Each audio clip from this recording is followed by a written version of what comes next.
काय झालं आता ॲक्च्युअल मला आता ग्रामर शिकायचं आहे, हो ना. चला तर मग आज आपण ग्रामरला सुरुवात करूया. हॅलो नमस्कार, मी नेहा कुलकर्णी माझ्या जर्मन कनेक्ट या यूट्यूब चॅनलवरती तुमच्या सगळ्यांचं पुन्हा एकदा स्वागत करते. भाषा म्हटली की आपल्याला त्यातलं ग्रामर येणं हे खूप गरजेचं असतं. जशी आपण इंग्लिश भाषा शिकतो किंवा मराठी भाषा शिकतो त्याच्यामध्ये काळ असतात, काळानुसार आपण वाक्य तयार करत असतो. तसंच जर्मन भाषेमध्ये एक ग्रामरचा पार्ट म्हणून केसेस असतात.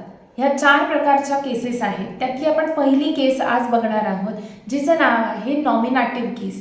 एखादं वाक्य तयार करण्यासाठी आपल्याला ज्या गोष्टीची गरज असते ती म्हणजे केसेस.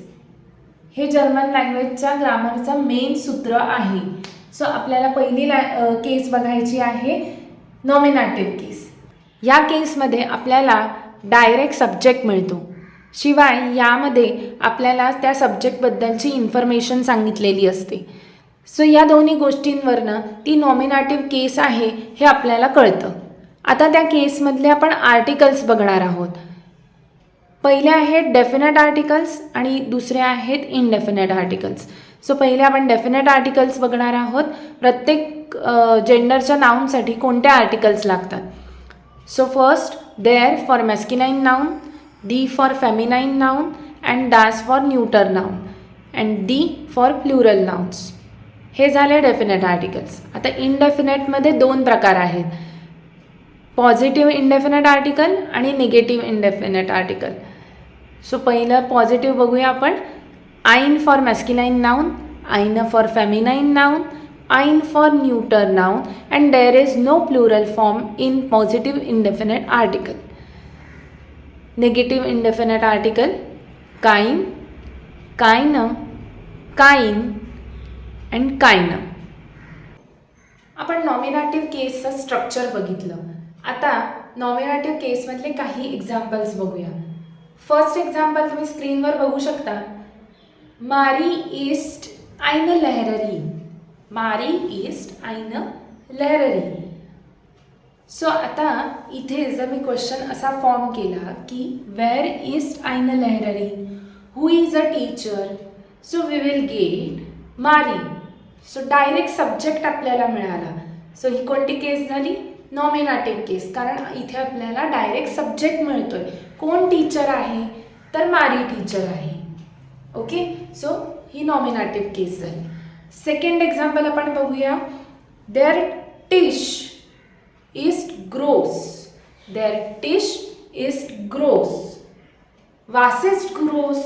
मी क्वेश्चन असा फॉर्म केला की व्हॉट इज बिग, वास इज ग्रोस.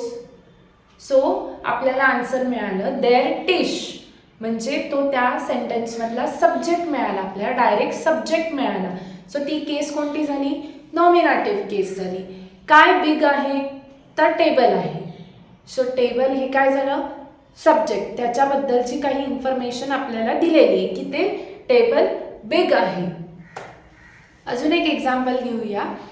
देअर हुंड बेल्ट, द डॉग बार्क्स. वेअर बेल्ट, वेअर बेल्ट. मी जर असा क्वेश्चन फॉर्म केला की कोण बार्क करतंय, तर देअर हुंड आपल्याला काय मिळालं, सब्जेक्ट मिळाला, देअर हुंड.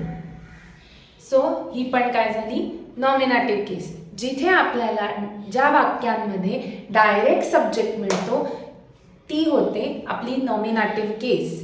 आता ह्याच्यामध्ये मी कधी वेअर वापरतीये WH क्वेश्चन फॉर्म करताना, कधी वास वापरते. सो वेअर मीन्स हू, हे आपण आधीच बघितलेलं आहे जेव्हा आपण WH क्वेश्चन शिकलो होतो. वेअर मीन्स हू, ते आपण लिव्हिंग थिंग करता यूज करतो, आणि वास हे आपण नॉन लिव्हिंग थिंग करता यूज करतो. सो असे तुम्हाला काही नॉमिनेटिव्हचे सेंटेन्स तुम्हाला जर काही येत असतील तर मला कमेंटमध्ये नक्की सांगा. माझ्या चॅनलला लाईक, सबस्क्राईब अँड शेअर नक्की करा. Stay tune with German connect. Bye.